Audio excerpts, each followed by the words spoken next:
AI is such a broad term, isn't it? And you see all these startups say, "Hey, we're AI enabled," but it's like saying we use technology, for example. It's like, well, what specific type of technology? How are you using it? And so, my personal view from an ethical perspective is the thinner the AI, the better. A very, very super thin layer that does one or two things, and then you step back and then you iterate on top of that, rather than kind of throwing a generative chat GPT layer on it and it runs away.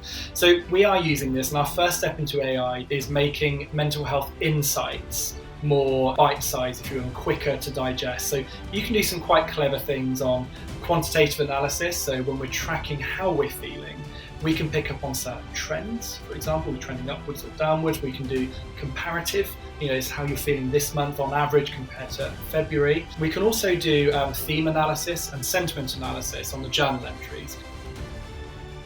Thank you so much for clicking on this episode of The Millennial Entrepreneur. The ambition of the podcast is to show relatable stories from young entrepreneurs doing some incredible things to inspire the next generation, including you listening wherever you are. We've been doing this podcast for over 3 years and the ambition has not changed. The only thing that has changed is the scale of where we want to go. We want to bring on bigger guests for you guys to show more and more relatable and inspiring stories from young entrepreneurs across the world. The majority of you guys listening haven't subscribed to the podcast yet. All you have to do is click that subscribe button wherever you're listening on YouTube, Apple Podcasts, Spotify, and that will allow us to bring on bigger guests and ask the questions to them that you really want to hear. And it really is that simple. So thank you again for clicking on the podcast and enjoy the episode. Hey Sean, how are you? Hey Sina, I'm very well, thank you so much. How are you? I'm very well, thank you so much for coming on the podcast. It's an absolute pleasure to have you on. And I really want to start off by saying that we've had a few episodes recently talking about mental health, founder mental health, and it's something that is very important to the channel. And I know, especially because we focus on young entrepreneurs and showcasing the difficult times of entrepreneurship as well, more as well as the successes. Digging deeper into the mental health side of things is very important. And so we've had a few guests, and Maya being one of them as well, that I know you guys enjoyed listening to. And so with you coming on, Sean, is something that I think, plays on all of that stuff. But firstly, before we go into your personal story, what is Mind Data? So yes, absolutely. Something very close to my heart. So Mind Data is a platform that supports both the client or patient, depending on the context, and the mental health professional. So we provide a digital tool to enable a client to track their experiences, how they're feeling. We share this insight directly with a mental health professional. We have a goal to not only make human to human therapy more effective, but our goal in the long run is to make therapy proactive instead of solely reactive. Yeah, I think that's the key thing, especially from like Maya's episode as well. It was like proactive um, mental health rather than reactive. And I think as well, just health in general has taken that turn of, physical health. Again, before it was very, very reactive, whereas now it's more proactive, and you get a lot of, preventative measures in order to stop certain diseases and certain, stop that sort of thing.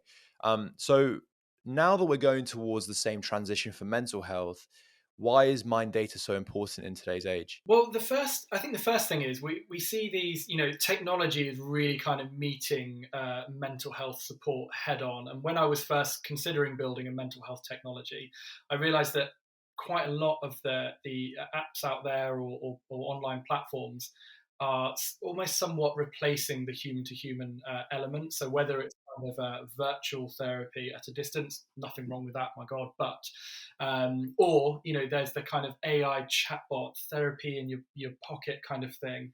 The reason why I'm a big proponent of what we're doing at Mind Data is we believe in having a kind of a very thin technology wrapper around a human to human connection. We'll come on to it later, Sina, but my life was saved by my relationship that I had with Betty, my incredible therapist. And so my passion of technology was to try to meet that experience and amplify the human to human side of things. And I think that in this day and age where things are becoming more disconnected and more digital, I think we should be using technology to enhance the human element of therapy. Yeah, and I really want to dig deeper into this sort of like the relationship between technology and mental health, because there's been so much on the news in terms of AI helping mental health, but then a lot of people are kind of quite skeptical of it because they say it doesn't have that human connection. But then other people are like, how can you tell the difference? And there's a whole discussion around this, and I definitely do want to talk about it because it is very important. In terms of your story, so where did it all start? So it it started with my middle brother Lee. He's a couple of years younger than me. He was dating a girl called Holly. They met when they were 10. They had their ninth anniversary when they're 19. Real childhood sweethearts. And in 2014, she out of nowhere was diagnosed with a stage 4 glioblastoma, which is a cancerous brain tumor. And by the November, she passed away, and she was only 21. And so I did the classic male thing of strong and silent. I thought that I needed to be there for my mum, who had kind of lost an adopted daughter. My young brother had lost the love of his life. And I thought the best thing that I could do was, while they're crying on my shoulder, literally, that I shouldn't be crying either. And so I shut my emotions down. And eventually, in early 2015, that caught up with me, and I became suicidal and severely depressed. My kind of world crumbled around me, and I had, like I said, I had my life saved by an amazing therapist at university called Betty. And for the next 18 months, I would see Betty every Monday at 3 o'clock, and just gently transitioned away from suicidal ideation through to not a perfect place, but a better place. And it was during that time that I made it my life's goal to improve the mental health of 1 million people around the world. Basically, have a purpose that was greater than my circumstances. I do want to talk about this a bit because it is very important to the story. I guess in that phase where you were, I guess, being there for your mother, for your brother, um, I guess, what were the feelings you were ignoring? Like, what were the feelings that were being suppressed? Well, do you know what? The first thing was vulnerability, that I was deliberately switching off. I truly thought that I would be a burden to those people around me by opening up. So the first thing I was suppressing was this idea of just being open, of how hard it was. So that was the number one thing. Honesty and transparency, of just asking for help. I don't think I'm very well. How are you feeling about this? And now, in retrospect, I think that would have been a great thing for my girlfriend at the time, my brother, my mum, a shared experience. And I denied them of that by not being open about that, and kind of just being a mirror or a sounding board, shall we say. So I was definitely shutting down the acknowledgement of how low I was feeling, but not only externally, that for sure was happening internally as well. It was so painful and uncomfortable that when those, kind of 4 a.m. thoughts would bubble up, I would actively just ignore them, just push them away. And it was a degree of weakness. If I'm being kind to myself, it was naivety, ignorance. But it was so hard to face those feelings head on, just in my own mind, that I would ignore them as well. So, those feelings of anxiety and helplessness that were bubbling up, and they translated to those secondary symptoms of loss of interest, feeling very tired, no excitement. So that's how I think it started. That was the catalyst. Mm. And then from that moment, how bad did it get, and how long did it take to get to that stage? It actually happened quite rapidly. I mean, I think it's almost, I guess, a kind of an analogy would be planting a tree or a plant.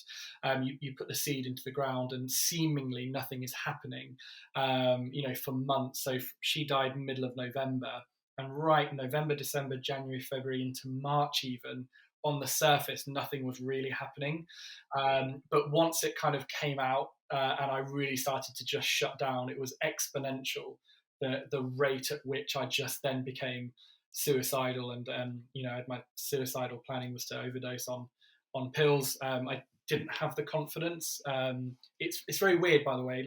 When I was suicidal, it was very non-emotional. By the way, I don't think this is maybe spoken about enough. For me, it was logical. It was very much, what am I going to have for breakfast? What am I going to wear? How am I going to end my life? It was very cold, very simple.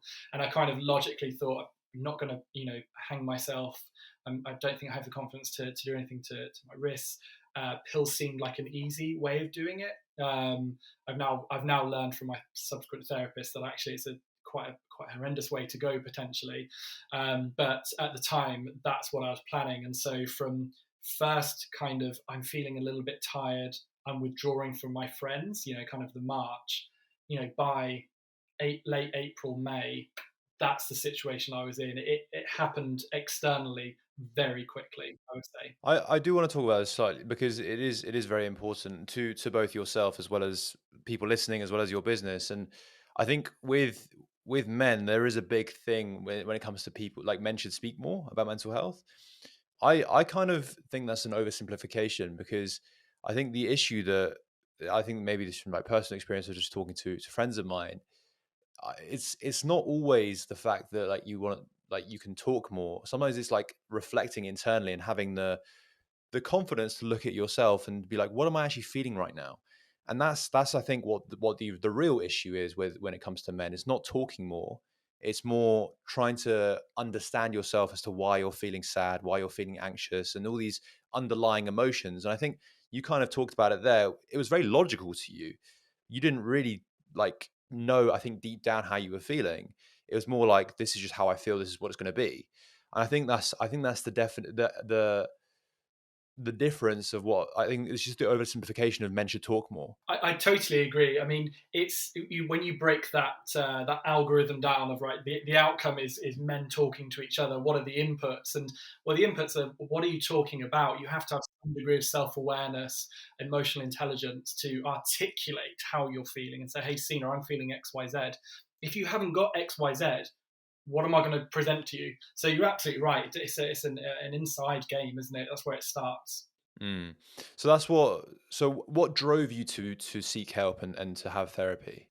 It was actually the catalyst was my professor at uni, a real gent called Nigel Adams, and he strongly recommended that I go and seek some help, just have a conversation. He had obviously picked up on things that I was ignoring clearly, and he said, look, I think you should just go and chat to well-being.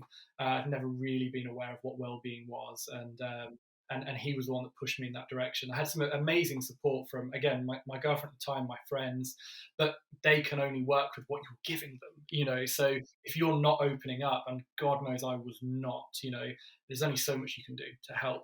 Nigel was the one that pushed me in that direction, and Betty, coming back to that point you just made, she was the first person I think in my life that not only asked how I was feeling, but why I was feeling that. And when she asked me, I That's blew the my mind. differentiation. Yeah. Absolutely. No one had ever asked me, why are you feeling sad, down, whatever it is.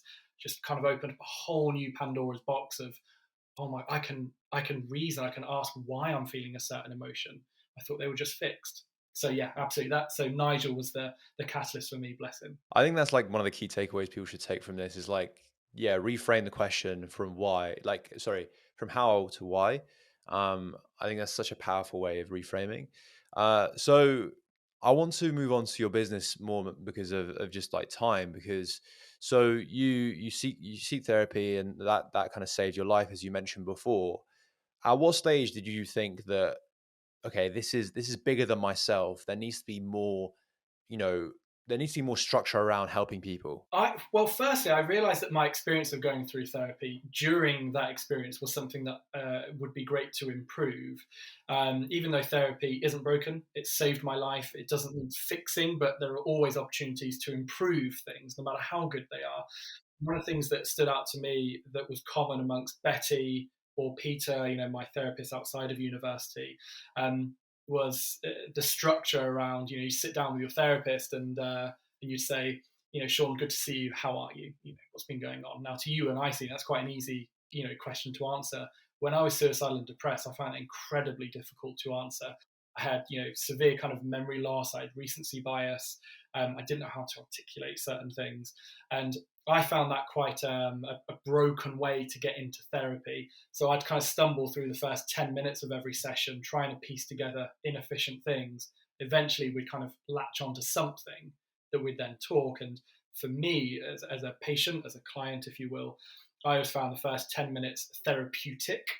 And then we get into therapy, and they're very different things. And, you know, it's not the end of the world if you don't have a time limit. I'm happy to just kind of mundle my way through kind of my experiences, but God knows at 10 minutes to this session is over, Sean. So I always thought there's got to be a better way of doing this, and I knew there was a problem at the time because almost every single time the next day, I would have something pop into my head and say, God, I really wanted to speak to Betty about that. Really annoying that I forgot about it. So I knew that the things that I was speaking about in the therapy session, they weren't the most important things. They just happened to be the things that I remembered. So I knew straight away that there must be a better way of doing this quite early on. So it was more and again, like I don't want to use the word problem, but it's just I guess the problem would be to make it more efficient or more scalable in terms of like reaching more people or solve things in a different way to just like it's a massive problem. But with therapy, the main thing that you were solving was the timing of sessions are limited. There's a limited resource that can be maximized, and that's where you guys were going to come in. So that was the main issue you were solving. There was like the time limits. Yeah, I think it was a combination of, you're absolutely right, time limits, because that puts the pressure on anything that you're talking about, but also the effectiveness of therapy as well. It's not to say that therapy is not clearly effective, but I wanted to make sure that I was talking with Betty about the right things at the right time and spend enough time on those things.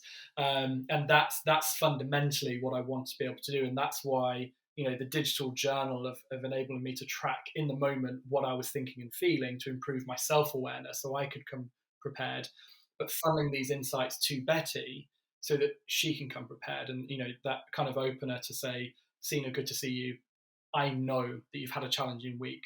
This happened and this happened. It's your session. We can talk about whatever you want, but these are the two things that stood out to me. Yes, absolutely. Let's talk about that. And kind of we're making the most of each session that way. Mm. So where does my data come into this? Yeah, so in the background, I graduated from university. I was then on the founding team of an HR technology company called Clear Review, nothing to do with mental health. We scaled that company and we were acquired 2 years ago. And that was the time when I really thought, do you know what? I've got some good experience with the startup now, good experience with technology. How do I really bring this million lives, thing to fruition? So I created this minimum viable product just to prove the theory, put it in the hands of real world therapists, and some great case studies that came out of it and said, Sean, we're talking about some really interesting things that we weren't previously because of what we're seeing on mind data from both sides of the couch, if you will. And so, again, in the background, I'd stayed on at the acquiring company as a director, and I was there for a year while I was kind of proving the concept, and then I left that job last April, put my life savings into scaling this. And then in April, we raised a pre-seed round, and that's helping us to accelerate our commercial viability. So what we're trying to do now is say, hey, we've got this great technology. We know that it conceptually works. We've got the proof there. What we want to understand now is, where does it work? So we're now piloting with sports organizations to help them become more proactive with athlete mental health. Universities doing the same thing with students and funneling that insight to wellbeing teams. We're dabbling with some private organizations with employees as well, and of course maintaining that core user set of private therapists with their clients as well. So that's kind of where we're at the moment, and over the next year we're going to be scaling 2 or 3 of these verticals and really accelerate, say a sports team and university application. How does that actually work though, in terms of like practically, and also like why is the data side of things so important? Well, the data side, so when we look at more of an organizational setting, let's say, so we can step outside of, a one-on-one therapist example here. You can do some really clever things with data once you've got that. So even if it's just something as simple as being able to track progress over time, it was something that an individual going through therapy generally, certainly my experience, quite blind to. I know that I'm making some intrinsic progress over 6 months. I'm generally feeling better, but I don't have kind of an objective lens on the actual progress. I can't really look back at what was troubling me 4 months ago. So this idea of having an ability to analyze the data on yourself, if you will, is really important for that sense of self progress. But when we look at organizations, let's take a university as an example. What we can do is not only support well-being teams to back up the impact that they're having on students. They can go to senior leaders and say, look, here's the data with this cohort. this is where we were feeling generally in February, let's say. Here's what we've been doing, and here's the data that we're having afterwards. Mental health generally doesn't have that kind of element because it's so subjective, it's so emotional, and so it can wrongly be seen as kind of a bit of a soft thing that we do, very reactive. Sick people come in, we treat them, and they go out, and hopefully we see the ramifications of that in, graduation rates, for example. And I think that we can flip that to be more of a data-driven approach to bring well-being professionals to the senior leadership table. But also, what we can do is if we start tracking individuals before they're in therapy, this is where that proactivity comes in. The goal will be to bring in a student when they come from a 10 to a 7, let's say, and proactively reach out. They may only need 1 or 2 sessions to get them back on the road, rather than say, like I was, a 0 or a 1 out of 10, and say, I am devastatingly bad. I'm going to need a year of therapy to get back now. So, yeah, that's kind of my view on why data is really important. Yeah, I completely agree with you, and it is the transition that's happening in health in general. Like you've seen things like fitness trackers and watches and things like that that track heart rates, track blood pressure, track all these things continuously as we live our daily lives. But there is no mental health tracker. There's no way of knowing your mental health today compared to say last week, and you don't know what causes mental health to spike or like to get worse, or you don't know, right? Because again, it goes down to that question of why am I feeling like this? And I think with something like data, so you can actually track yourself, and then an organization or a university or a sports team can track it as well from your behalf. There's more accountability and there's more sort of, yeah, it's simply more effective, isn't it? So the other question I want to ask you is, we alluded to this at the beginning of the episode, was AI. So, um, are you planning on using AI in anything within mental health? Yes, absolutely. In fact, we're starting to do it now, actually. So the one thing that I would say is AI is such a broad term, isn't it? And you see all these startups say, "Hey, we're AI enabled," but it's such a it's like saying we use technology, for example. It's like, well, what specific type of technology? How are you using it? And so my personal view from an ethical perspective is the thinner the AI, the better. A very, very super thin layer that does 1 or 2 things, and then you step back and then you iterate on top of that, rather than kind of throwing a generative chat GPT layer on it and it runs away. So we are using this, and our first step into AI is making mental health insights more bite sized, if you will, and quicker to digest. So you can do some quite clever things on quantitative analysis. So when we're tracking how we're feeling, we can pick up on certain trends. For example, we're trending upwards or downwards. We can do comparative, is how you're feeling this month on average compared to February. We can also do theme analysis and sentiment analysis on the journal entries. So when we look at a sports team, for example, or a cohort of students, we can say, here are the top 3 categories driving lower mental health across your cohort. And so not only can we provide that for individuals so they can become more aware, but we can bubble that up and provide a snapshot for larger groups of people. So that's our first step into AI, and then we'll continue to iterate on top of that. So you use, and again, yeah, I completely agree with you. AI has been used as a buzzword now in terms of it's in every business. It might not even be in every business, but they say it's in their business. And like, yeah, there's generative AI, and there's the AI that you're using, which is more data analysis, which is actually the more older form of AI that's kind of being forgotten about because of generative AI has kind of sprung up. Um, so I completely see that. The other question I want to ask you, because it's hot on everyone's lips, is does generative AI play a role within therapy and mental health? I think it can. I truly think it can. I think that we need to be careful about how this plays a role, what it looks like. The one pillar that we built Mind Data on is that we are not a therapy platform. We'll never diagnose, we'll never provide therapy insights direct to the end user. We are a tool to be used by the patient and the therapist to enable them to have more effective therapy. So my view is if we do introduce, which is inevitable, generative AI is going to come in. My view would always be, let's not replace the human therapist. And I can talk to, let's imagine we've got generative chat GPT as a therapist, let's say, for example. that chat could probably say the exact same things that Betty would, ask me the exact same questions. The one thing that you can't replace is lived experience. There is something when Betty's looking me in the eyes, and I know as a human being, she's been through a divorce, she's been through heartbreak, she's been through challenging times, she lost her job when she was 20, let's say.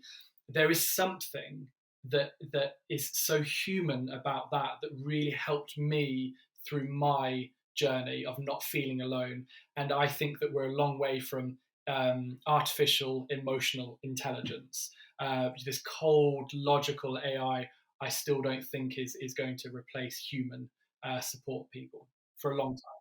Yeah, I mean, there's views on both sides for sure, and I think the only counter argument I could give is, would be people be able to tell the difference? That's the only thing. It's like, yes, they don't have that lived emotion, but they can certainly pretend very well that they do. So that's the only counter argument. I don't know the answer, truly. It's a very difficult one, and AI is evolving so quickly.